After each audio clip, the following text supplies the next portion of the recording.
오늘 우리는 사회학의 가장 근본적인 수수께끼 중 하나를 파헤쳐 보려고 합니다. 바로 막스 베버의 명저, 프로테스탄티즘의 윤리와 자본주의 정신이죠. 그 중에서도 모든 논의의 출발점인 제2장 자본주의 정신의 정체가 무엇인지 그 미스테리를 함께 풀어보겠습니다. 자, 베버의 탐사는 바로 이 질문에서부터 시작됩니다. 어떻게 보면 굉장히 이상한 질문이죠. 현대 사회를 살아가는 우리에겐 너무나 당연한 이 생각이 사실은 지극히 비합리적이라는 충격적인 지점에서 출발하는 거예요. 사업이 우리를 위해 존재하는 게 아니라 마치 우리가 사업을 위해 존재하는 것처럼 되어버린 이 세상에 대한 근본적인 물음인 셈이죠. 이 기묘한 현상을 이해하기 위해서 베버는 처음부터 딱딱한 정의를 내리려고 하지 않아요. 대신에 마치 형사가 결정적인 증거를 찾듯이 이 정신이 가장 순수하고 강력한 형태로 드러난 역사적 사례를 먼저 찾아 나섭니다. 그리고 베버가 찾아낸 그 결정적 증거가 바로 미국의 건국의 아버지 벤저민 프랭클린의 글들이었습니다. 근데 이게 정말 놀라운 게 프랭클린의 글들은 단순히 이렇게 하면 부자 됩니다 하는 재테크 비법이 아니었어요. 이건 거의 하나의 윤리적인 강령, 꼭 지켜야만 하는 도덕 법칙에 가까웠습니다. 좋습니다. 그럼 이 증거를 한번 깊숙이 파고 들어보죠.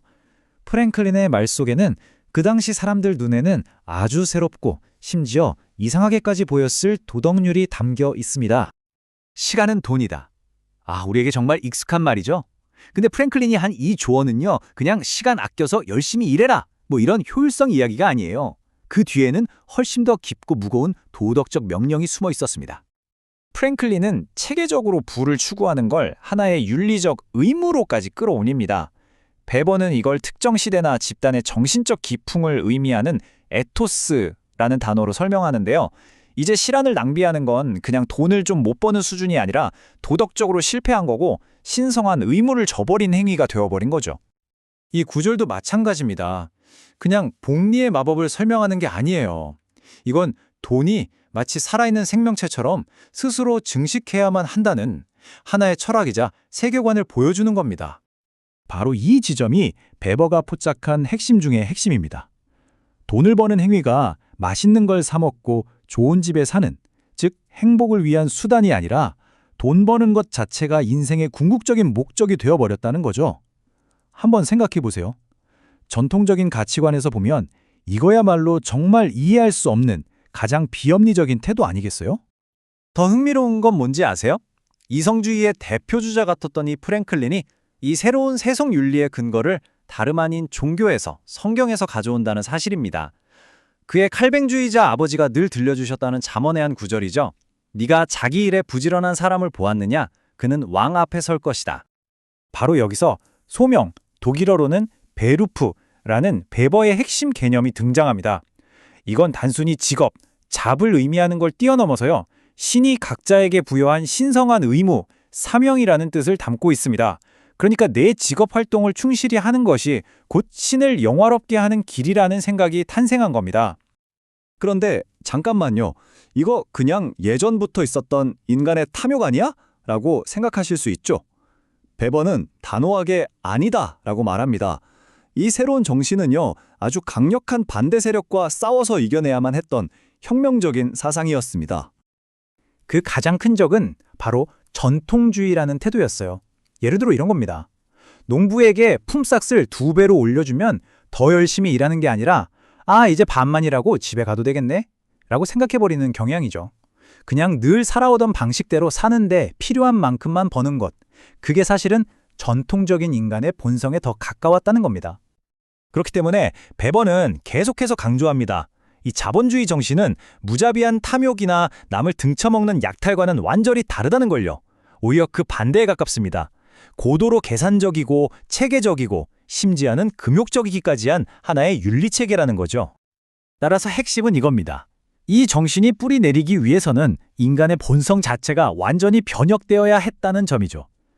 유유자적하던 전통적인 삶의 태도에서 벗어나서 끊임없이 체계적으로 일에 헌신하는 그런 태도로의 대전환이 필요했던 겁니다. 자, 그럼 이 혁명적인 사고방식은 대체 어디서 왔을까요? 가장 쉬운 대답은 아마 경제가 발전하니까 사람들의 생각도 바뀌었겠지일 겁니다. 하지만 베버는 여기서 완전히 판을 뒤집는 주장을 펼칩니다. 보통 유물론적 관점에서는 이렇게 설명하죠. 먼저 자본주의라는 경제 시스템, 즉 토대가 만들어지고 나면 그 시스템을 잘 굴러가게 하는 데 필요한 정신, 즉 상부 구조가 자연스럽게 생겨난다는 겁니다. 한마디로 경제가 정신을 결정한다는 논리죠. 그런데 베버는 벤자민 프랭클린이 살았던 18세기 미국 매사추세츠를 결정적인 반대 증거로 제시합니다. 그곳은 아직 대규모 공장이나 금융 시스템 같은 자본주의적 토대가 거의 없었어요. 그런데 이상하게도 프랭클린의 글에서 보듯 자본주의 정신은 이미 사람들의 마음속에 널리 퍼져 있었단 말이죠. 즉, 정신이 경제보다 먼저 나타났다는 겁니다. 정말 대단한 역발상이죠. 이 신비로운 정신의 특징을 정의하고 또 단순한 경제 결정론을 논파한 베버의 추리는 이제 정말 예상치 못한 방향으로 흘러갑니다. 그렇다면 이토록 합리적이고 계산적인 정신은 혹시 계몽주의 같은 합리주의 철학의 결과물일까요? 베버는 여기서 다시 한번 아니오라고 단호하게 말합니다. 그 둘 사이에는 직접적인 연결고리가 없다는 것이죠. 자, 이제 모든 질문이 하나의 거대한 수수께끼로 모입니다. 개인의 행복이라는 관점에서 보면 지극히 비합리적이기까지 한 이 정신은 대체 어떤 사상, 어떤 지적인 부모에게서 태어난 걸까요? 베버는 이 비합리성의 핵심, 즉 소명이라는 이 관념이야말로 결정적인 단서라고 지목하면서 이 장을 마무리합니다. 이 문제를 풀어야만 모든 수수께끼가 풀린다는 거죠. 결국 이 질문이 베버가 다음 장부터 본격적으로 탐구하게 될 중심적인 역설입니다. 어떻게 그토록 깊고 경건한 금욕적인 종교적 신념이 오늘날 우리 시대를 지배하는 가장 세속적이고 계산적인 자본주의의 쇠창살을 만들어낼 수 있었을까 하는 이 거대한 질문 말입니다.